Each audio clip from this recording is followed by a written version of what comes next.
과거에도 우리가 많은 인명 피해와 희생자가 발생한 이런 사건 사고에서 수사기관이 과학 수사와 강제 수사에 기반한 신속한 진상 규명을 국민들 모두가 바라고 있습니다. 정부 여당은 반대 의사를 점점 더 분명하게 해나가는 것 같습니다. 책임지려는 생각도 점차 옅어지고 있습니다.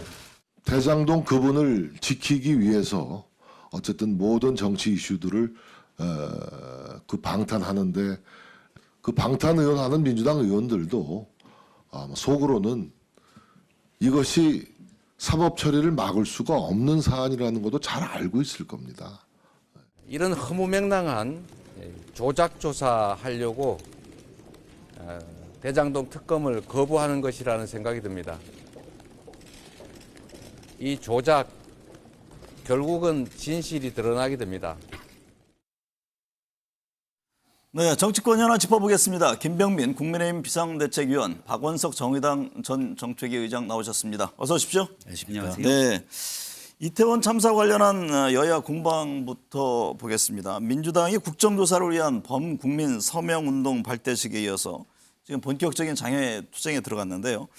먼저 민주당의 장외투쟁에 나선 배경, 김병민 비대위원 어떻게 보고 계세요? 정치적인 목적이 크다고 생각을 네. 합니다.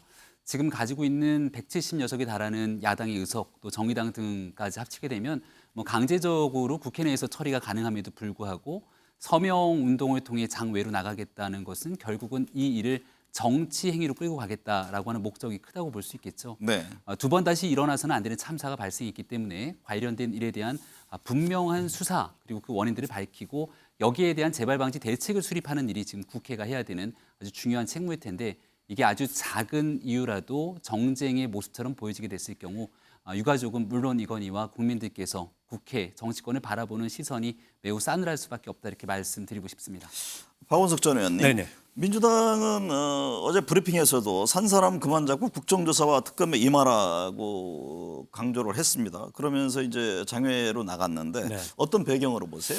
일단 장외 여론전이라고 봐야 되겠죠. 네. 국정조사 지금 이제 국민의힘에서 거부를 하고 있기 때문에 압박하는 의미에서 제한적인 이제 장외 여론전에 나선 건데 일단 민주당에서 예고하기를 네. 24일 날 본회의에서 어쨌든 야당 단독으로라도 처리하겠다라고 얘기했기 때문에 그때가 아마 일종의 이제 시한이 되지 않을까 싶고요. 지금 이제 그 특수본의 수사가 개시된 지가 열흘이 지났는데 네. 지난 열흘간의 수사 경과를 보면 여전히 실무선에 대한 수사만 지금 진행이 되고 있거든요. 이제 그로 인해서 서울시의 안전지원과장이나 또 용산서 정보계정이나 극단적인 선택이 있었고 많은 국민들이 안타까움을 그렇죠. 갖고 있는데 일선 경찰이나 소방 쪽에서의 불만도 상당한 것 같아요. 잘했다는 게 아니라 잘못한 점에 대해서는 책임도 져야 되고 개선도 돼야 되는데 근데 왜 우리만 책임지냐? 왜 이게 이런, 실무선에만 책임을 네. 지느냐, 어떤 정치적인, 어떤 도의적인 책임도 없느냐, 이에 대해서 문제제기가 있고 아마도 민주당에서도 그런 점을 강조한 게 아닌가 싶습니다. 네. 김병민 비대위원님. 예. 윤석열 대통령은 출근길 문답에서 민주당이 주도하고 있는 이태원 참사 국정조사에 대한 반대 입장을 분명히 했는데요. 이게 어떻게 국민의힘 당에 주는 메시지로 봐야 합니까? 대통령과 정부가 갖고 있는 시종에 관한 같은 입장들을 한 번 더 강조했다 이렇게 볼 수 있는 것 같습니다. 네. 일단은 사건의 원인 규명이 무엇인지에 대한 분명한 수사가 마치게 되면 여기에 따라 정부가 어느 정도 선까지의 책임이 있는지가 국민 앞에 소상히 밝혀지게 될 겁니다. 네. 무엇인가 정부가 숨기려고 하는 게 있다면 입법부가 국민을 대신 나서서 그 일을 밝히기 위한 노력을 해야 되는데 지난날 1.12 신고 내역을 비롯한 정부가 공개되는 모든 것들을 선제적으로 공격했던 게 현 정부 입장입니다. 어제부터 오늘 나오고 있는 뉴스를 보니까 대통령실에서도 국가의 법적 책임 여부 이 부분들이 밝혀지게 된다면 여기에 대해서 보상이나 배상 문제에 대한 법적 여부들까지 검토에 들어갔다고 하는데요. 네. 분명한 것은 정부가 할 수 있는 모든 책임을 다하기 위한 순차적으로 진행해야 되는 우선순위에 대해서 강조를 한 것이고 그 이후 드러나게 되는 정치적, 인사, 정부적 책임 이런 일들 하나 피해갈 일이 없을 거라고 저는 생각합니다. 박원석 의원님, 네. 여당 안에서도 이 국정조사에 대해서 좀 달리 보는 시각이 있다고 합니다만 어쨌든 네. 현재까지는 이 부분에 대한 반대 입장을 분명히 해요. 네. 그렇게 되면 24일 날 앞서 말씀하셨듯이 국회 본회의에 갔을 경우에 야 3당이죠 현재는 처리가 되면은 분명 또 여당하고 충돌이 있지 않을까요? 그렇죠. 그래서 그렇게 안 되기를 바랍니다. 네. 지금 여당에서도 조영원 원내대표가 다음 주에 여당 내부 의견 수렴을 한번 다시 해보겠다. 네. 이건 이제 예고를 했기 때문에 조금 전향적인 입장이 나오기를 기대하고요. 일단 국정조사 계획서가 24일 날 채택이 되면 뭐 국정조사는 진행이 되는 겁니다. 지금 의석 구조로 봤을 때 야당이 마음 먹으면 그렇게 처리될 가능성이 있고요. 네. 다만 이제 단독으로 국정조사를 했을 경우에 실효성이 조금 문제가 될 수가 있습니다. 네. 특히 이제 기관 증인들 같은 경우에 국회에 불출석한다든지 이런 이제 비협조 가능성이 있기 때문에 그러면 또 이제 야당에서는 뭐 고발 조치하고 그래서 이게 정쟁의 모습만으로 비춰질 우려가 있어서 그보다는 여야 합의하에 국정조사가 진행이 돼서 정치적 책임과 행정적 책임이 어디까지 있는지 또 시스템과 제도에는 어떤 문제가 있는지 좀 포괄적으로 이번 참사의 원인과 또 책임과 그리고 앞으로의 과제를 되짚어보는 그런 국정조사가 됐으면 좋겠습니다. 사실 이게 156명이라는 젊은이들의 목숨을 앗은 일이잖아요. 여권으로서도 사실 상당히 부담은 있을 겁니다. 뭐 다른 한편에서는 내년 예산안 또 민생 입법 처리를 위해서라도 야당과의 좀 타협점을 찾아야 한다 이런 얘기들도 들리는데 그래서 그런지 주영 원내대표가 뭐 내일부터 당내 여론 수렴에 나선다며요. 예. 좀 어떤 변화 가능성도 있습니까? 당내 구성원들의 의견들을 수렴하는 절차는 원내대표이기 때문에 당연히 해야 되는 일이고요. 네. 그리고 이 국정조사가 뭔가 일어나고 있는 일들을 막아서기 위한 여권의 조치로 바라보기엔 전 무리가 좀 있다고 봅니다. 네. 야당 입장에서 진상을 규명하기 위한 노력들이 필요했다면 얼마 전까지 보여줬던 것처럼 한동훈 법무부 장관이 주장했던 마약 범죄 수사가 이번 참사의 원인인 것처럼 호도하고 선동하는 일들이 이곳저곳에서 벌어졌고 민주연구원의 부원장이라는 사람이 보냈던 텔레그램 메시지에 많은 국민들이 경악하지 않았습니까? 희생자의 명단 그리고 여기에 대한 사진까지 언론의 전체가 도배돼야 된다는 주장들 그 이후에 나왔던 이재명 대표의 주장에 이르기까지 일어나서 하는데 참사가 일어나고 그 다음날 민주당의 책임 있는 당직자가 SNS에 글을 올리면서 용산 대통령실 이전이 여기에 대한 책임 문제다. 네. 이렇게 가게 되는 순간 사건의 진실을 규명하고 밝힐 일들은 온데간데 없이 사라진 채 국회 내의 국정조사가 정쟁의 장, 늪으로 빠져들 가능성 배제하기 어려울 겁니다. 이런 일들에 대한 국민적 신뢰 회복에 대한 민주당의 책임 있는 노력이 필요하고 하지만 국민의힘 차원에서도 국민들께서 지켜보시기에 조금이라도 불편한 내용이 있지 않도록 아마 많은 지혜를 모으고자 하는 노력들을 지금부터 원내 지도부가 할 거라고 생각합니다. 박원석 전 의원님, 네. 이상민 장관의 거취가 여야 관계에 변수가 된다 이런 분석들을 많이 하잖아요. 그렇습니다. 이 와중에 이상민 장관의 인터뷰 발언이 논란이 되고 있는데 이게 누구들 폼나게 사표 던지고 벗어나고 싶지 않겠느냐 어떻게 들으셨습니까? 대단히 부적절한 발언이고요. 네. 이상민 장관 경질론이 참사 직후부터 나왔던 이유도 이상민 장관이 당시 언론에 경력이나 소방력을 더 배치했다고 막을 수 있는 일이 아니었다. 뭐 예년과 크게 다르지 않은 인파 수준이었다. 네. 이렇게 책임회피성 발언을 함으로써 국민들의 공분을 일게 했고 그로 인해서 이제 거세게 경질론이 일어났는데 지금도 여전히 이상민 장관은 저런 부적절한 발언을 통해서 본인 책임에 대해서 좀 간과한 듯한 이런 모습을 보이고 있는 것 같아요. 물론 이 수사를 통해서 왜 일어났는지 어떤 사법적 형사적 책임을 가리는 것도 중요한데 이번 참사의 원인을 밝히는 것은 전 그보다 훨씬 더 포괄적인 일이라고 생각하거든요. 네. 거기에는 이제 정치적, 행정적, 도의적 책임도 따르고 그에 따라서 문책을 하거나 경질을 해야 될 사람들을 해야 된다고 생각합니다. 그리고 많은 이제 국민들도 그렇고 또 야당에서도 이상민 장관이 행정안전의 컨트롤 타워로서 분명히 책임이 있다 이런 지적을 했는데 저런 발언을 보면 최소한의 본인의 책임조차 저분이 마음속으로는 받아들이지 않는 그런 모습을 보이는 게 아닌가 싶고 대단히 실망스럽습니다. 윤석열 대통령이 동남아 순방차 출국한 자리에서 그 이상민 장관의 어깨를 두 번 툭툭 쳤잖아요. 예. 그래서 이 의원은 어떤 의미냐 여러 이제 갑론을박이 있는데 김병민 비대위원은 어떻게 해석하세요? 해석의 여지입니다만은 네. 아마 윤석열 대통령 해외 순방 나가는 마지막 순간까지 고민했을 겁니다. 네. 지금 이 순간 나가는 게 맞는 건지 이태원 참사에 관련된 모든 일들을 아마 대통령이 직접 이 모든 책임을 지고 또 관련된 수습 국면들을 나가고 싶었을 텐데 국익에 관련된 문제이기 때문에 G20부터 한미일 정상회담 등 해야 되는 일들 속에 나가면서 재난안전에 관한 총체적인 책임기관의 장이기 때문에 관련된 내용들에 대한 수습에 만전을 기하라는 의미로 어깨를 두 번 두드린 게 아닌가라고 생각을 합니다. 통상적으로 좀 가까이 알고 지낸 인사에 대해서 이렇게 제스처로 어깨를 두드리는 경우들도 있는데요. 그 안에는 많은 의미들이 담겨져 있겠죠. 일각에서는 마지막까지 행안부 장관을 신임한다 이렇게 해석하는 분들도 있습니다만 저는 전혀 그렇지 않다고 생각합니다. 네. 관련된 일 무거운 책임감을 가지고 자리를 비우고 있는 대통령이 없는 기간 그 책임을 다하라라고 하는 당부의 메시지가 아닐까 생각합니다. 이상민 장관 책임 관련해서 당권 주자들 간에도 목소리가 다릅니다. 예. 안철수 의원 같은 경우는 책임지고 물러나야 한다 입장이고 친유로 불리는 김기현 전 원내대표는 덮어씌우기는 안 된다 이런 입장을 냈던데 이게 뭐 조강특위라든가 국정조사까지 이른바 친윤대 비윤 내용이 재현되는 건 아니냐 이런 얘기들이 나오네요. 지지층들을 바라보고 메시지를 내기보다는 국민의 힘 아닙니까? 네. 국민들께서 어떤 생각을 가지고 있는지를 바라보면서 메시지를 좀 놓으면 좋겠다고 생각을 합니다. 이상민 장관 스스로도 자리에 연연하지 않겠다는 뜻을 분명히 하고 있고요. 이번 일이 일어나서는 안 되는 복합적인 책임에 대해서는 이상민 장관을 비롯해서 대한민국 정치에 몸을 담고 있는 어느 누구 하나 책임에서 자유로울 수가 없을 거라 생각합니다. 네. 이런 일들 속에 정치적 유불리에 따라서 메시지가 나오게 되는 듯한 모습들을 혹여라도 보여주게 된다면 집권당으로서의 무한한 책임을 방기할 수 있는 내용이기 때문에 발언 한마디 한마디에 공감, 능력들을 좀 발휘하면서 신중하기를 바랍니다. 박 전 의원님, 네. 뭐 이태원 참사 책임 공방도 그렇고 대통령 순방 전용기에 MBC 기자 배제 또 뭐 주영 대표가 지난번 국회 국정감사에서의 움직임 이 각 사안마다 파열음이 나오는데 이게 특히 이제 당협위원장을 새로 뽑는 조강특위 이 문제가 굉장히 좀 잠재돼 있지 않습니까?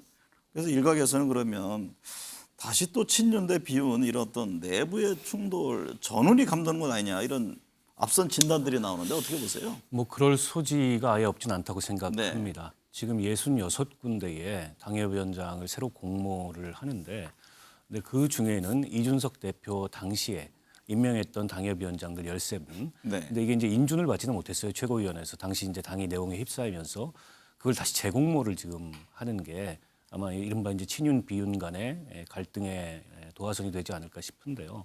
특히 이제 허은하 의원이라든지 정미경 전 최고위원이라든지 네. 이분들이 해당 지역에 가서 이미 활동을 하고 있는데 원점에서 다시 공모하겠다고 하니까 이게 이른바 이준석 대표하고 가까운 사람들 쳐내기 아니냐 이런 인식이 있는 것 같고요. 그리고 지금 이제 비대위지 않습니까? 네. 근데 지금 당협 정비를 한다는 거는 1년 6개월 이후에 있을 총선을 대비해서 당협 정비를 하는 건데 이게 이제 정상 지도부가 아닌 비대위에서 이 당협 정비를 하는 게 맞느냐? 네. 어떻게 보면 이 정진석 비대위원장이 좀 과욕을 부리는 거 아니냐? 이런 논란도 없지 않아 있습니다. 게다가 이제 수도권을 비롯해서 일부 당협 같은 경우에는 경쟁이 지금부터 굉장히 치열한 상황이기 때문에 이 당협위원장 인선이 당내에 이른바 이제 친윤 비윤 간의 또 다른 갈등의 소재가 될 가능성도 없지 않아 있어 보입니다. 네. 김병민 비대위원 당협 자리는 뭐 안전하죠? 현재 있는 당협위원장의 이른바 그 사람 자리를 빼내고 네. 새로운 사람을 넣는 게 아니고요. 네. 그냥 비어있는 공석이 69곳이 됩니다. 근데 앞서 말씀하신 몇 곳은 또 뭐 대상이 된다 안 된다 또 여러 지금 현재 하고 있는 조직강화특별위원회는 비어있는 69곳 공석만. 중에서 네. 이준석 대표를 비롯한 몇몇 사람들에 대해서는 보류를 하고 나머지에 대한 지역에 공모를 하는 것이고요. 이미 그 공모 절차가 과거에 일부 있었던 내용들이 있습니다만 거기서 벌써 시간이 꽤 오래 지났고 최종 의결이 안 됐기 때문에 아주 자연스럽게 모든 사람들이 공정 경쟁을 할 수 있도록 하는 겁니다. 네. 그리고 예를 들어서 이준석 전 대표 얘기를 하는 분도 있습니다만 그런 방식에서 누군가를 지우려고 했으면 이준석 전 대표, 김철근 정무실장 등에 대한 지역부터 공모를 했을 텐데 그런 지역들을 비워놓고 공모했다는 점들도 객관적인 평가에 바라보는 지표가 좀 됐으면 좋겠습니다. 주영 원내대표 얘기 좀 해볼게요. 그 윤심을 입었다는 평가를 받았던 이 주영 원내대표가 지난번에 국정감사장에서 웃기고 있네라는 걸 써서 논란이 된 김은혜 수석을 퇴장시킨 것을 두고 뭐 친윤 측의 이른바 폭격을 받았다 이런 얘기인데 이게 대통령실의 의중이 담긴 겁니까? 글쎄요, 뭐 용산 대통령실의 의중이라고 보는 사람들도 있고 해석 아래 네. 또 당 내에서 전당대회를 준비하고 있는 또 그룹들이 여럿이 있다 보니까 이해관계 상충 논란이 있는 것 아니냐 이렇게 분석되는 경우들도 있는 것 같습니다. 하지만 이제 두 가지 측면에서 한 가지는 꼭 그렇게까지 했어야 되겠냐라는 의중이 있기도 한 것 같고요. 또 하나는 지금 현재 어려운 상황에서 원내를 이끌고 있는 상태고 네. 지금 예산안 국면들이 있는 상태에서 특히 야당과의 협상을 끌고 가는 고육직cen적인 측면이 있다. 두 가지 의견들이 맞서고 있는데요. 지금부터가 이제 주호영 원내대표가 굉장히 중요한 예산안에서 윤석열 정부의 첫 예산을 어떻게 처리하는지에 대한 시험대에 오른 것 아니겠습니까? 여기서 보다 강력하게 정부와 함께 호흡을 맞출 수 있기를 또 기원하는 마음들도 담긴 것 같으니까 지금 있게 되는 향후 과정 속에서는 갈등 국면보다는 조정하고 통합되는 국면들이 더 많은 뉴스에 나오기를 바랍니다. 네. 박원석 전 의원님. 네. 윤핵관이라고 불리는 분들 이선으로 물러난 지가 꽤 됐습니다만 네. 이게 친윤이 윤석열 정부 지원을 명분으로 다시 뭉치고 있는 것 아니냐 이런 얘기들이 나옵니다. 아무래도 지금 이태원 참사로 인해서 이제 야당의 책임론이 굉장히 거세고 네. 또 국정조사를 지금 야당이 단독으로 추진을 하고 있는 데다가 또 인사 책임에 관해서 묻고 있지 않습니까? 그렇다 보니까는 대통령실이 좀 고립되지 않도록 지원을 해야 되겠다 당내에서. 근데 주호영 원내대표 말씀을 좀 전에 하셨지만 네. 그 일부 이제 그 친윤 내에서는 주호영 원내대표가 어쨌든 중심을 잘 못 잡고 있는 거 아니냐. 지난 의총에서 그 지난 대선에 대통령 후보 수행실장이었던 초선 의원이 이례적으로 이 다선 중진 원내대표를 공격하는 이런 모습도 있었고 그래서 아마 친윤이 다시 뭉친다기보다는 일종의 이제 위기의식에 각자가 느끼는 위기의식의 발로인 것 같고요. 본격적으로 이게 친윤 비윤 갈등은 아마 앞으로 그 총선을 앞두고서 특히 이제 공천권을 둘러싸고 네. 다음 당권 선거를 앞두고서 벌어지지 않을까 싶은데요. 아직은 이제 물밑에서 일어나고 있는 일종의 이제 힘겨루기 같은 게 아닌가 싶습니다. 국민의힘은 어떤 주요 현안 때 초선 의원들의 움직임이 두드러집니다. 과거와는 좀 다른 것 같아요. 네. 과거 초선 의원들의 움직임은 이 대통령실의 거수기가 되지 않겠다. 네. 내지는 다선 중진들이 뭐 시킨다고 하는 게 아니다. 일종의 이런 혁신적인 목소리였는데 지금 들어서 이 초선 의원들이 발언하는 거나 어떤 액션을 하는 건 보면 오히려 당이 대통령실의 의사대로 일사불란하게 움직이지 않는 거 아니냐. 네. 이런 발언들을 초선이 하고 어떻게 보면 윤심을 대변한 듯한 그런 모습을 보이고 있어서 과거 초선들의 그런 개혁적인 움직임하고는 좀 거리가 있는 것 같고요. 네. 그렇다 보니까 당내에서 반대로 초선 의원들마저 이러면 되겠냐. 이런 또 한탄도 나오는 것 같습니다. 그런데 이 정치적 진영 논리를 떠나서 뭐 뒷짐진 경찰서장 또 희생자 대신에 사망자 표현 홍보수석에 웃기고 있네 발언 이게 국민 정서 감수성이 상실된 것 아니냐 이런 지적들이 나옵니다. 그 점은 어떻게 보고 계세요? 당시 비서실장이 입이 10개라도 할 말이 없다고 했는데요. 네. 그 발언 기조를 저는 꼭 좀 이어갔으면 좋겠습니다. 어떤 경우든지 간에 당리 당략을 떠나고 정파적 의미를 떠나서 150명이 넘는 청년 국민들의 사망에 대해서 무한 책임을 져야 됩니다. 누구든지 간에.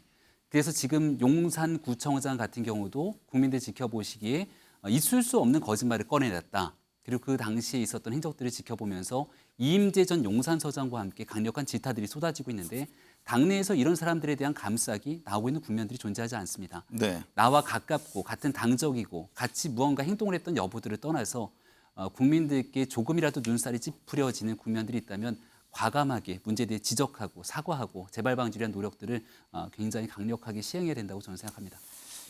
이재명 대표 얘기 좀 해볼게요. 그 검찰 칼끝이 점점 이제 다가오는 형국인데 이재명 지사의 그 왼팔격인 김용 부원장이 구속된 데 이어서 뭐 지금 정진상 실장마저 강제 수사 선상에 올랐습니다. 검찰의 주장과 달리 민주당은 핵심 증거로 삼았던 정영학 녹취록을 뒤집은 것이다 이렇게 반박을 하고 있는데요. 향후 수사 어떻게 전망하세요? 일단은 그 지금 이제 김용 부원장은 기소가 됐고요. 네. 그다음에 정진상 실장도 뭐 머지않아 이 구속되거나 혹은 기소될 가능성이 현재로서 높은 것 같은데, 근데 지금까지 검찰의 수사 진행 양상을 보면 주로는 이제 유동규 씨나 남욱 씨나 또 정민용 변호사나 이분들의 진술 증거에 많이 의존을 하고 있는 것 같아요. 네. 그래서 이게 그런 진술 이외에 물증이라고 할 만한 그런 것들이 아직은 뚜렷하지 않은 것 같고, 특히나 이제 이게 정치자금법하고 뇌물이지 않습니까? 그러면 그 정치자금 이 뇌물이 과연 이재명 대표도 알고 있었고 이재명 대표에게 전달이 됐느냐? 이건 사실 뭐 어떤 직접적인 증거를 통해서 입증이 돼야 될 대목인데 그런 정황은 지금 보이지 않아요. 네. 그래서 이거는 조금 이제 재판을 지켜봐야 된다. 그래서 과연 이게 공소유지가 계속될 수 있을지, 또 수사를 이재명 대표에 대한 직접 수사로까지 본격적으로 확대할 수 있을지, 그건 향후에 검찰이 어떤 증거에 입각해서 이 재판이나 또 수사를 진행해 나가는지 그걸 좀 지켜봐야 될 것 같습니다. 진술뿐만 아니라 결국에 이제 물증을 얼마나 확보하느냐에 그렇죠. 달려있다 이런 예. 진단이시군요. 김병민 비대위원은 어떻게 전망하세요? 초창기에는 유동규 전 본부장의 진술에 상당 부분 의존했던 것 같습니다. 유동규 전 본부장이 많은 내용들을 폭로하기 시작하면서 네. 검찰 얘기를 꺼낸 적이 있는데 생각보다 조사가 탄탄하게 진행됐다라는 얘기를 하더군요. 그러니까 본인 스스로의 얘기만을 바탕으로 다른 물증이나 정황 증거들이 확보되지 않는다면 거기에 대한 입증이 굉장히 어려울 수 있을 텐데 아마 검찰이 수사 상황들을 지켜보면서 유동규 전 본부장도 얘기를 꺼낸 것 같고 네. 유동규 전 본부장만으로 되는 것이 아니라 남욱 변호사를 비롯한 대장동 일당들 특히나 이제 김만배 씨까지도 관련된 내용들에 대해서 입을 여는 게 아닌가 싶은데 관련된 진술들이 하나의 목소리로 같이 모여가는 듯한 그런 생각을 지우기가 꽤나 어렵습니다. 네. 이쯤 되면 이재명 대표 주변에 있는 거의 모든 측근들에 대해서 핵심적인 쟁점들이 쭉 이어지고 있는데 민주당이 언제까지 이재명 대표와 함께 같은 선상에서 이 문제를 끌어안게 될 것인지에 대한 고민의 지점들이 점점 다가오는 게 아닌가 싶습니다. 관련해서 이재명 대표가 자신의 SNS에 직접 기사를 인용했다고 하는데 어떤 내용입니까? 뉴스타파 그 녹취록 보도를 인용을 했는데요. 네. 그 녹취록이 이른바 이제 정영학 녹취록이라고 알려진 그 정영학 회계사와 또 김만배 씨와 유동규 씨 3자 간에 2020년 11월에 있었던 대화입니다. 근데 그 녹취록에 따르면은 천화동인 1호는 결국에 이제 유동규 본부장 것이라는 그런 정황이 녹취록에 담겨 있는데 네. 그리고 이른바 이제 대장동 일당을 기소하고 지금 재판을 진행할 때까지 이 수사팀이 재구성되기 전에 검찰은 천화동인 1호를 유동규 것이다. 이렇게 보고서 기소도 했고 또 수사도 진행했는데 지금 이 검찰 수사팀이 교체되고 본격적인 수사의 칼날을 이재명 대표를 향하면서 그 이른바 정영학 녹취록의 내용을 뒤집어서 이제는 그게 이 정진상과 김용과 유동규의 것이다. 428억이 네. 이렇게 얘기를 하고 있는데 그거는 기존의 검찰이 수사하고 기소했던 그 증거에 대해서 검찰이 판단한 것과 전혀 다른 거 아니냐. 네. 검찰이 한 입으로 지금 두말하고 있다. 그런 점에서 지금 진행되는 수사가 좀 정상적인 수사라고 볼 수 없다. 이 점을 부각하기 위해서 아마 그 기사를 공유한 게 아닌가 싶습니다. 네. 관련한 입장이 네. 있으신가요? 과거의 내용들만 토대로 할 거면 그 내용들 중에 절반은 그분 것이라고 네. 얘기했던 내용들은 왜 얘기하지 않고 본인에게 유리한 내용들만 쏙쏙 골라서 얘기를 하게 되는 건지 결국 재판 결과에 따라서 많은 내용들이 나타나게 될 텐데요. 네. 지금 너무 많은 얘기들을 자신감 있게 쏟아내는 것은 아닌지 걱정이 되는 측면들도 있습니다. 지금 논란이 끊이지 않는 풍산계 얘기 좀 해보겠습니다. 문재인 전 대통령이 그만하자고 했는데 뭐 논란은 계속 이어지고 있습니다. 김병민 의원 이거 어떻게 보세요? 정치권에서는 이 얘기에 대해서 그렇게 과할 정도로 계속 끌고 가지 않다고 저는 생각합니다. 네. 근데 생각보다 저희도 이제 언론에 많이 나오니까 매일같이 모든 언론에서 이 뉴스를 아이템으로 잡던데요. 그만큼 국민들의 관심이 많다는 측면들을 또 보여주는 것 아니겠습니까? 네. 문 전 대통령이 동물 애호가로 알려져 있었던 상황에서 이 두 마리 풍산개를 가지고 뭔가 조금 야멸차게 이렇게 파양하듯이 보냈던 일들에 대해서 많은 논란이 되고 있는 것 같은데 지금 정도 상황이라면 이쯤 돼서 이제 그만하고 싶다는 대통령의 의중 그런 마음도 10분 이해가 되는 측면도 있다고 생각합니다. 서로 뭐 책임 공방까지 있었는데 그 일각에서는 이제 검수완박 시행령도 후딱해서 하던데 뭐 6개월을 끌 문제냐 또 뭐 민주당 쪽에서는 그런 비판을 하잖아요. 저도 좀 이 얘기는 그만했으면 좋겠습니다. 네. 이게 전현 정권 간의 불신과 불통의 골이 너무 깊은 것 같아요. 네. 사실 이게 이제 시행령 개정이 지연된 건 객관적으로 맞고요. 그 지연되게 된 데에는 그렇게 시행령을 개정할 법적 근거가 없기 때문에 시행령 개정이가 어렵다 이렇게 법제처의 문제제기 때문이거든요. 사실 이 정도의 내용은 그 물밑의 소통을 통해서 오해 없이 풀 수 있었을 텐데 문 대통령 쪽에서도 오해가 좀 깊은 것 같고 그리고 또 현 정부에서도 이걸 갖다 이렇게 이슈화시키면서 이른바 무슨 파양 프레임 이렇게 이제 전 대통령을 비난하고 이런 모습 국민들 보기에 과히 좋지 않거든요. 네. 저는 기왕 이게 이제 반환이 됐기 때문에 저 풍산개들이 정말 제대로 된 그 위탁기관에 맡겨져서 건강하게 잘 자랐으면 좋겠고요.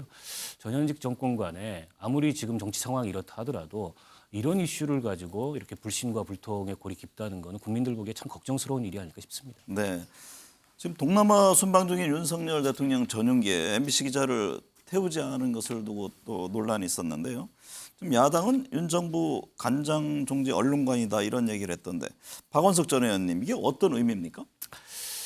윤 대통령이 취임사에서 35번 자유를 말씀을 하셨고 네. 그 뒤로도 기회 있을 때마다 자유라는 가치의 소중함을 말씀을 하셨는데 지금 민주주의 사회에서 자유의 가장 기본적 구성 요소가 표현의 자유고 언론의 자유입니다. 물론 MBC의 지난 보도에 대해서 또 국민들마다 다르게 느낄 수 있을 거예요. 그에 대해서 책임을 묻는 액션은 다양한 형태로 좀 가능하다고 봅니다. 네. 언론중재위원회도 있고 또 이른바 이게 이제 형사고발도 돼 있기 때문에 민형사상에 책임을 묻는 것도 있고. 근데 그와 별개로 특정 언론을 찍어서 이렇게 취재의 자유를 제한하는 게 과연 자유라는 가치에 부합하는가? 그런 면에서 비추해 봤을 때 이번 조치는 지나치게 저는 과도해도 너무 과도했다고 보고 국내 언론단체는 물론이고 뭐 외신 기자 클럽에서도 또 해외 언론들조차 우려 섞인 시선을 보내고 있지 않습니까? 공식적으로 아직도 철회가 안 되는데요. 네. 저는 다시는 이런 일이 좀 빚어지지 않았으면 좋겠고요. 권력과 언론의 긴장 관계는 늘 있습니다. 그렇다 하더라도 언론의 취재의 자유를 봉쇄하는 것은 저는 이건 굉장히 전근대적인 비민주적인 언론관이 아닐까 싶습니다. 김병민 비대위원님, 네. 여당은 그 과거 사례를 들어서 지금 공박하고 있잖아요. 예, 일단은 MBC가 이 취재 자유를 제한했다기보다는 지난번 있었던 해외 순방 과정 속에서 보도했던 내용 그리고 그 이후에 있었던 백악관의 F자가 섞여 들어갔던 욕설까지 꺼내갖고 백악관이 그 의견을 물었던 일들이 심각한 국익을 침해했다 이렇게 판단하는 것 같습니다. 그리고 여기에 대해서 왜 그런 일들이 있었는지에 대한 MBC의 정정보도 요청이라든지 그리고 거기에 대한 물음들이 있었지만 MBC는 이런 대통령실의 대응에 전혀 일절 대응하지 않았거든요. 네. 해외 순방을 가는 길에 있어서 같은 일들이 재발될 수 있는 여지들 복합적으로 고민한 것 같은데 언론과 정부가 이런 방식으로 놓여지게 되는 것에 대해서 과히 좋게 보는 모습들은 아닌 것 같습니다. 하지만 이 내용들이 일방적으로 말하는 언론 탄압처럼 비춰지고 있는 측면이 있는 것 같은데 전혀 현 정부에서 언론에 대한 탄압 이런 방식이 진행되지 않았다는 점을 말씀드리고요. 오히려 지난 정권에서 이 방송통신위원회 종편에 대한 재승인 평가 과정 속에서 점수를 조작한 것 아니냐 이런 일들에 대한 수사도 이뤄지고 있고 네. 한 언론에서 쓰고 있었던 칼럼에 대해서 법적 소송들을 이어갔던 점들 이런 일들을 고민해 보게 된다면 MBC가 잘못하고 있는 문제에 대해서 과도할 정도로 언론 탄압 프레임을 이어가는 것도 저는 바람직하지 않다고 생각합니다. 네. 오늘 두 분 말씀 감사합니다. 네.